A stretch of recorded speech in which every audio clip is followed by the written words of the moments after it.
Assalamualaikum, salam sejahtera Cikgu Nan. Kembali lagi.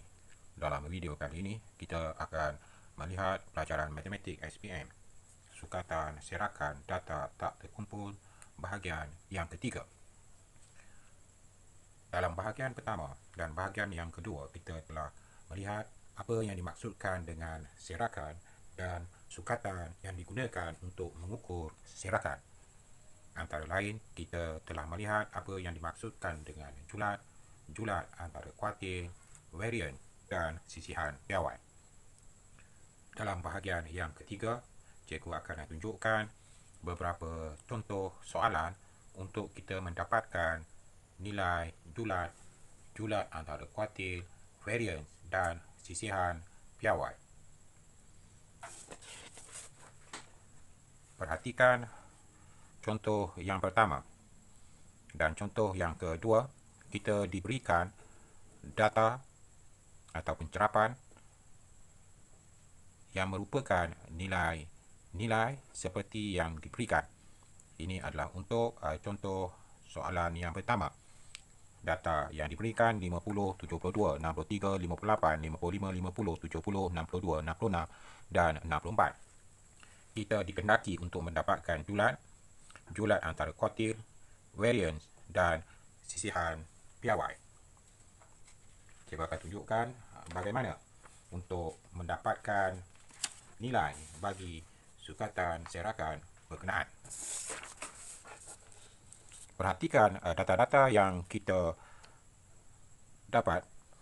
Data-data ini merupakan data-data yang masih belum disusun. Jadi, perkara yang pertama yang perlu kita lakukan adalah menyusun semula data-data mengikut tertib menaik untuk membolehkan kita mengenal pasti julat antara kuartil yang memerlukan kita menggunakan nilai kuartil ketiga dan kuartil yang pertama. Kita susunkan semula data-data yang berkenaan.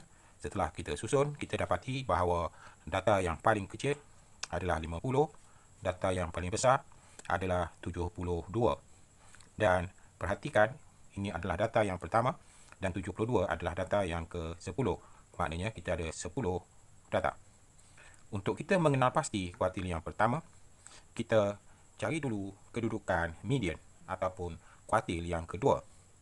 Perhatikan, median, penengah, berada di antara cerapan yang pertama dan cerapan yang terakhir setelah disusun mengikut tertib menaik. Jadi kalau kita perhatikan, nilai tengah ataupun median berada di antara cerapan yang bernilai 62 dan 63. Kuartil pertama berada di antara cerapan yang pertama dan median. Jadi, kuartil yang pertama bernilai 55. Kemudian untuk kuartil yang ketiga, dia berada di antara median dan cerapan yang ke-10 iaitu 66. Okey, sekarang kita boleh menjawab soalan yang menghendaki kita mendapatkan julat. Julat adalah nilai paling besar tolakkan dengan nilai yang paling kecil, 72 tolakkan dengan 50, kita akan dapat 22. Julat antara kuartil adalah perbezaan di antara kuartil yang ketiga dengan kuartil yang pertama. Jadi, dia adalah 66 tolakkan dengan 55. Kita akan dapat 11. Seterusnya, kita perlu mendapatkan nilai variance. So, ini adalah formula untuk variance. Formula yang pertama yang kita boleh gunakan, variance sama dengan sigma x tolak x bar kuasa 2 perkan dengan n. Maknanya, kita perlu mendapatkan hasil tambah bagi beza di antara setiap cerapan dengan mean. Kuasa 2 kan dia. Jumlah perbezaan yang di kuasa 2 perlu dibagikan dengan bilangan cerapan. Dalam kes ini, bilangan cerapannya adalah 10. Jadi, kita cari dulu mean. Mean adalah purata. Jadi, kita tambahkan semua cerapan yang ada. Kita bahagikan dengan jumlah cerapan 10. Kita akan dapat 61. Seterusnya, kita dapatkan nilai hasil tambah kuasa 2 bagi beza antara cerapan dan mean.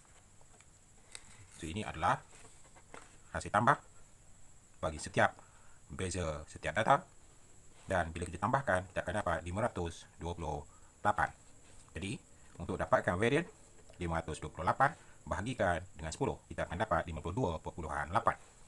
Untuk mendapatkan sisihan piawai, ya, untuk soalan yang berikutnya kita perlu mendapatkan sisihan piawai.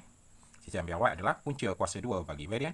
Jadi punca kuasa 2 52.8, kita akan dapat 22.98. Dan perhatikan juga bahawa kita ada satu lagi formula yang kita boleh gunakan untuk mendapatkan variance. Kita gunakan formula yang kedua untuk mendapatkan nilai variance. Perhatikan formula untuk variance yang kedua adalah sigma x square, sigma x kuasa 2 perkan dengan n, tolakkan dengan min kuasa 2. Jadi maknanya kita perlu mencari nilai hasil tambah bagi kuasa 2 bagi setiap cerapan. Kita perlu tahu nilai min dan kita perlu tahu bilangan cerapan. Jadi untuk nilai min kita dah kira tadi 61, sementara cerapan kita ada 10. Jadi sekarang kita carikan sigma x square setiap cerapan, kita kuasa 2 kan dan tambahkan, dan kita dapat 37.738. Jadi variance adalah 37.738 bahagikan dengan 10, tolakkan dengan 61 kuasa 2, dan kita dapat 52.8. Ini adalah nilai untuk variance. Kemudian untuk mendapatkan sisian piawai, kita punca kuasa 2 kan variance, kita akan dapat 22.98. Jadi kalau kita perhatikan, sama ada kita menggunakan formula yang kedua ataupun menggunakan formula yang pertama, kita masih mendapat jawapan yang sama. Sekarang kita lihat contoh yang kedua. Dalam contoh yang kedua, kita diberikan data-data 3.2, 4.4, 3.9, 4.1, 5.2, 4.8 dan satu lagi 5.2. Data ini adalah data yang rawak yang masih belum disusun.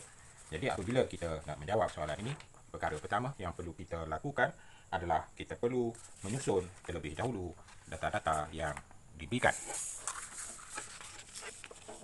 Jadi daripada data yang kita ada, kita susun semula data-data itu, dan kita dapati bahawa nilai yang paling kecil adalah 3.2, sementara yang paling besar adalah 5.2.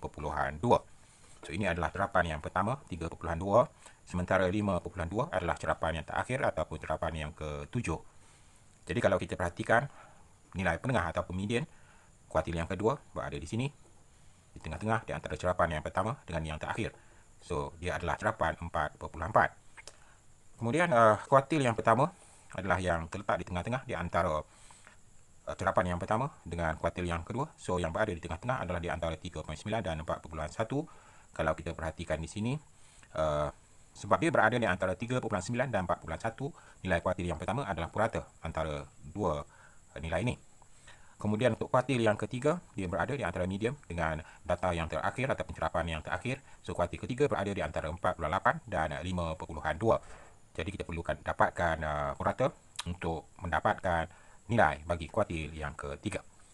Okey, setelah kita kenal pasti data terkecil, cerapan terkecil, cerapan terbesar, kuartil yang pertama dan kuartil yang ketiga, kita boleh menjawab soalan bahagian A untuk mendapatkan julat.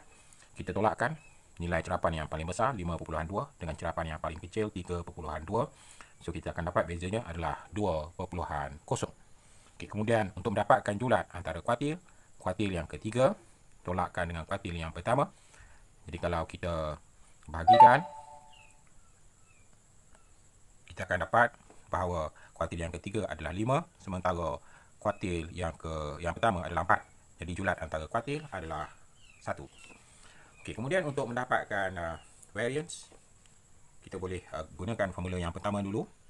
Okey, kalau gunakan formula pertama, kita kena dapatkan beza di antara cerapan dengan min, dan kita perlu kuasa 2 kan. Kemudian dapatkan jumlahnya, bahagikan dengan bilangan cerapan. Jadi kita kirakan dulu min, tambahkan semua data yang ada, bahagikan dengan 7, kita akan dapat 30.8, bagi 7 kita akan dapat 4.4. Okey, kemudian untuk dapatkan variance, ya, kita perlu tolakkan antara cerapan itu dengan min, dan kita kuasa 2 kan dia, dan seterusnya kita dapatkan hasil tambah, ya. So ini adalah operasi lengkap, ya, untuk mendapatkan variance. Hasil tambah bagi beza kuasa 2 bagi data-data ini, kita akan dapat 3.22. So apabila kita bahagikan dengan n, kita akan dapat 0.46. Jadi so itu adalah nilai variance. Bila kita nak dapatkan sisian piawai, kita hanya perlu punca kuasa 2 kan dia, kita akan dapat 0.68. Sekiranya kita gunakan formula yang kedua, kita akan dapat hasil yang sama sebenarnya. So, untuk menggunakan formula yang kedua, kita perlu tahu nilai untuk sigma x square, hasil tambah bagi nilai kuasa 2 bagi setiap data, dan kita perlu tahu min. Ya, tadi kita dah kirakan min.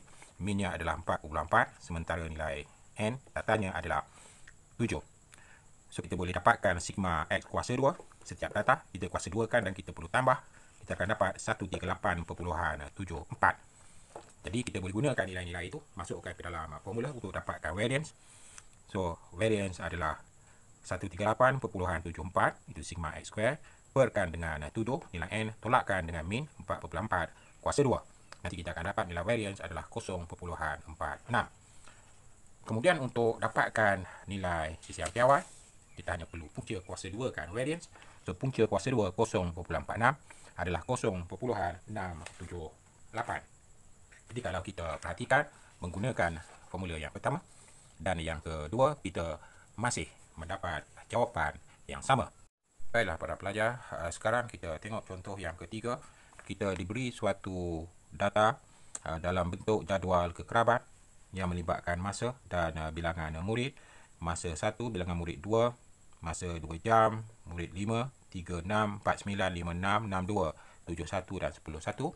Daripada data-data yang kita ada, kita akan cuba dapatkan julat antara kuartil, variance dan sisihan piawai.